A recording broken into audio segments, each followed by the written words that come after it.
You're not FDI, are you? No. Okay, I gotta ask again.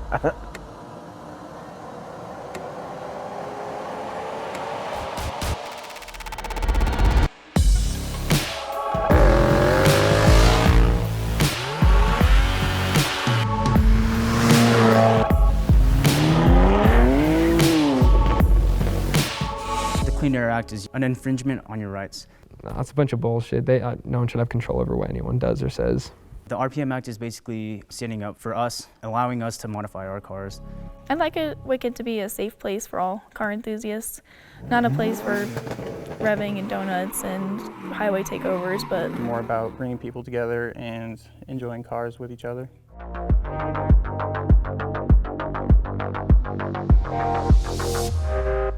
It's family.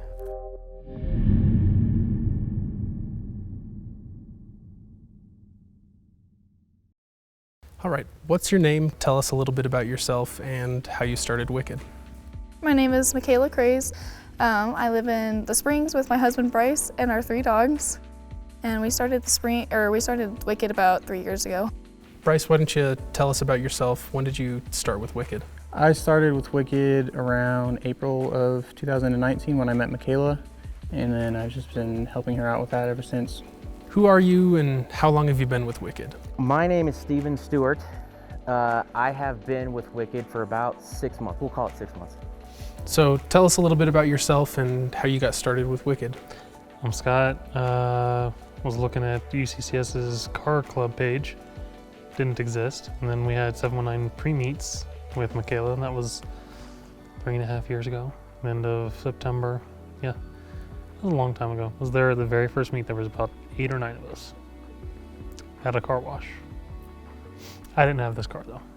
I missed that. Why don't you tell us a little bit about yourself and when you started with Wicked? Yeah, so I grew up in Dallas, Texas, and then came up here to go to school at the Air Force Academy. As far as the Wicked scene, freshmen and sophomores aren't allowed to own cars, which really sucked for me.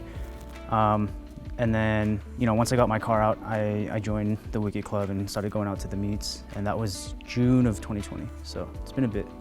All right, Justin, why don't you tell us a little bit about yourself and how you got started with Wicked? All right, so I was born in Florida, pretty much lived here most of my life, but going back to Florida soon. But I started with Wicked back in 2019, February. It was UCCS parking garage. It was during a blizzard, bald tires. I almost crashed twice leaving.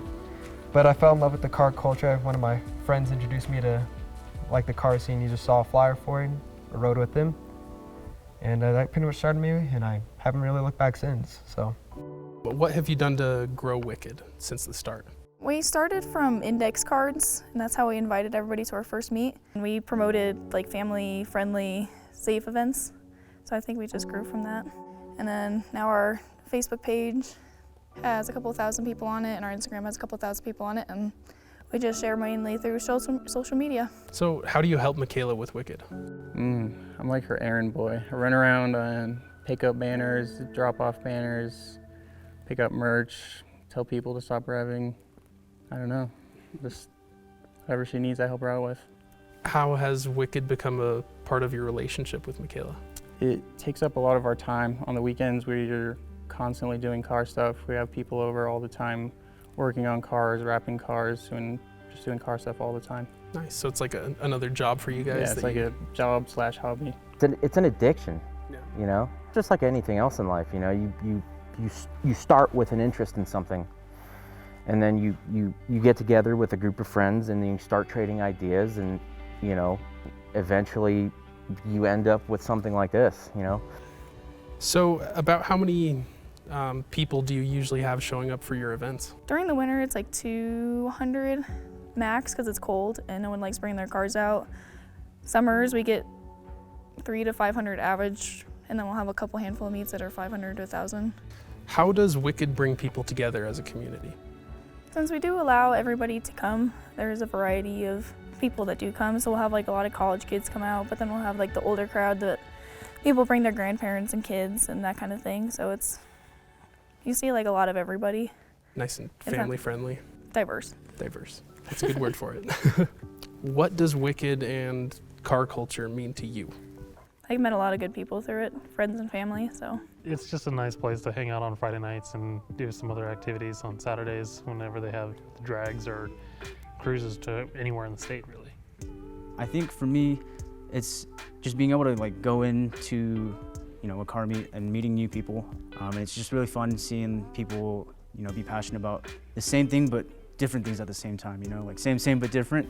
We're all into cars, but you see people that are into the old antiques, or people that are into the drift cars, or American Muscle, or JDM, or Euro/JDM, whatever you want to say about it. But it's just cool to see all those people be passionate about the same thing and being able to share their interests.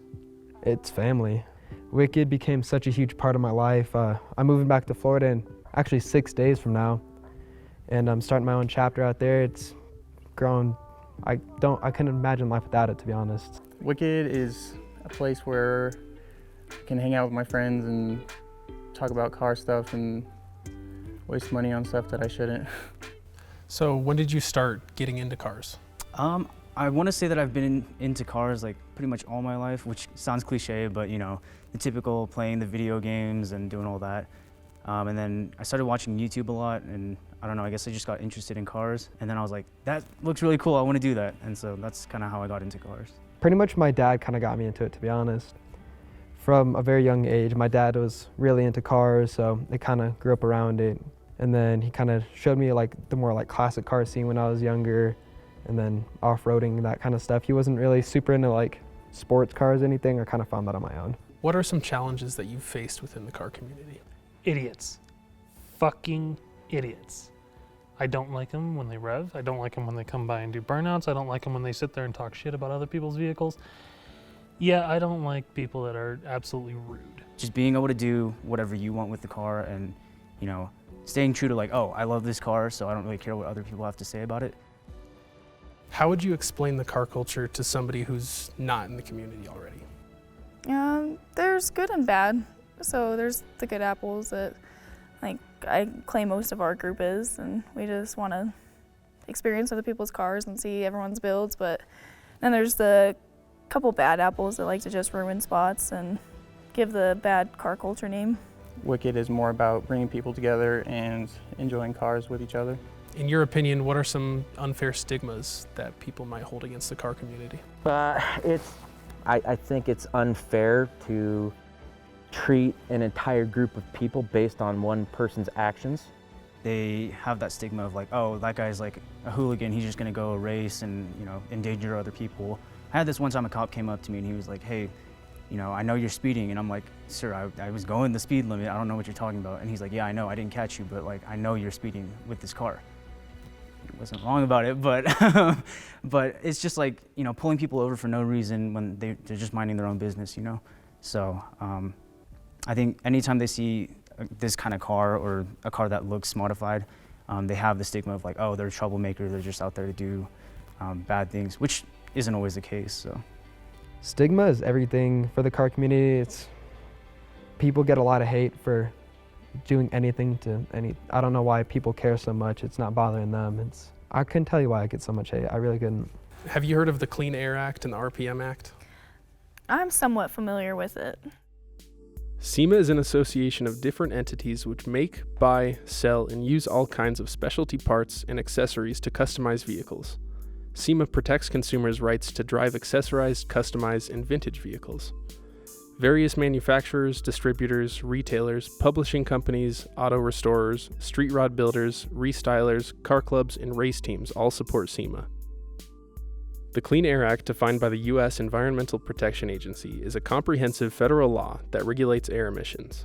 Among other things, this law allows the EPA to establish national ambient air quality to protect public health and public welfare, and to regulate emissions of hazardous air pollutants. Recently, the EPA has argued that the Clean Air Act does not allow a motor vehicle to be converted into a racing vehicle used solely for competition. In a recent lawsuit between the EPA and Gearbox Z Incorporated, in which SEMA filed an amicus brief, the EPA asserts that once a vehicle has been certified as a street vehicle, it cannot be converted into a racing vehicle, even if that vehicle is trailered on its way to the track and is never driven on public roads.